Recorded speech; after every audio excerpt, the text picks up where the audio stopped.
Detailed lesson plan in Music 4. First is learning competency. A is iugnay ang mga pagbag-o sa tempo sa mga lihok.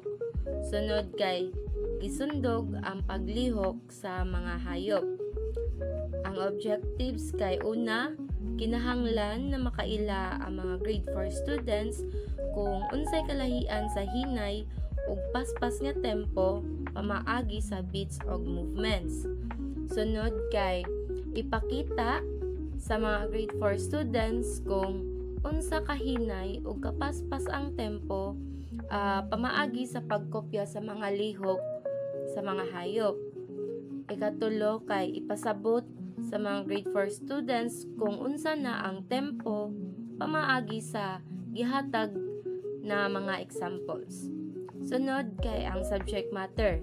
Diri makita nato kung unsa ang topic o references o ang materials na gigamit ni teacher. Nagamit si teacher og laptop, pictures, pentel pen, scotch tape o kartolina. Ikatulo kay sa procedure. First is nagpa-prayer, greetings o nag-check sa attendance si teacher. Dayon, nangutan na si teacher sa iyang grade 4 students kung daghan ba sa atoa kay ginahan maminaw og music. Kay ang music kuno kay makatabang og reduce sa ato ang anxiety, stress o makapawala sa ato ang depression. Sunod kay ang motivation. Diri kay nagpakita si teacher og picture sa mga hayop o kailangan ang mga grade 4 students kay makaibaw kung unsa na sila nga hayop ug unsa ang mga lihok niini. Pagkahuman ma-identify sa grade 4 students ang gihatag nga picture ni teacher, iya dayong gipangutana ang grade 4 students kung unsa ilang nabantayan sa gibuhat nila nga activity. Sunod kay nagpa-presentation or presentation of the lesson. Diri ni ana si teacher nga ang gibuhat daw nila nga activity ganiha kay concept sa ilahang o ilang makatunan karon.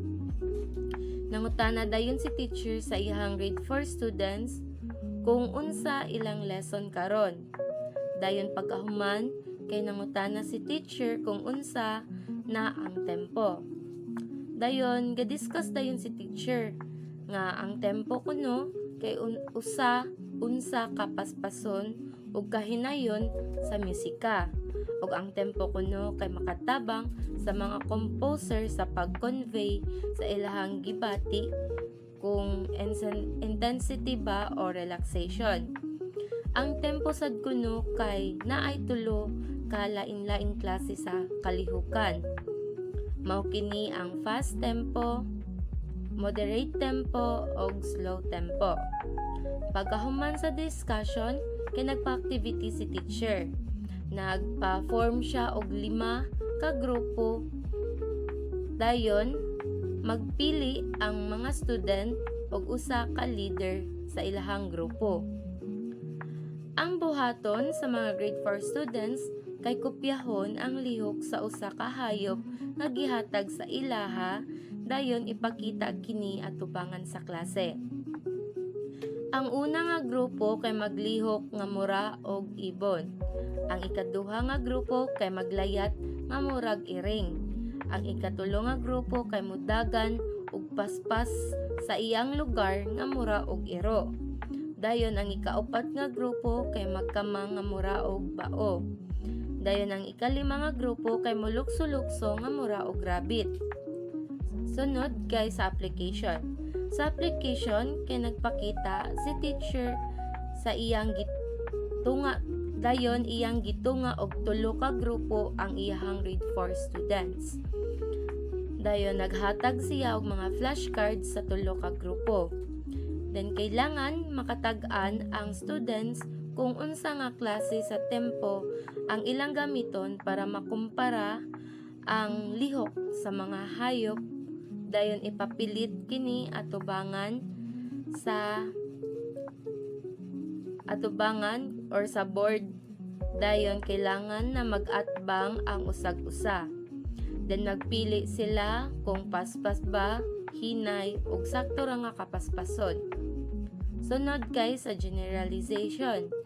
Pagkahuman sa ilang activity, kay nangutana na sad si teacher sa iyang grade 4 students nga ang tempo kuno kay nagpakita og lain-laing lihok. Unsa man kini? Unsa na ang moderate tempo? Unsa man sad na ang slow tempo? Unsa sad na ang fast tempo? Ug unsa man sad ang tempo? Sunod kay evaluation. Gipapangita ni teacher iyahang mga grade 4 students og partner, dayon i-share nila ang ilang idea kung unsaon pagkanta sa gihatag nga kanta. Sunod kay agreement. Para sa agreement, kay nagpa-partner na sad si teacher sa iyang mga students para mag-practice og action sa chant nga double-double og i-present kini sa atubangan inig sunod nga klase.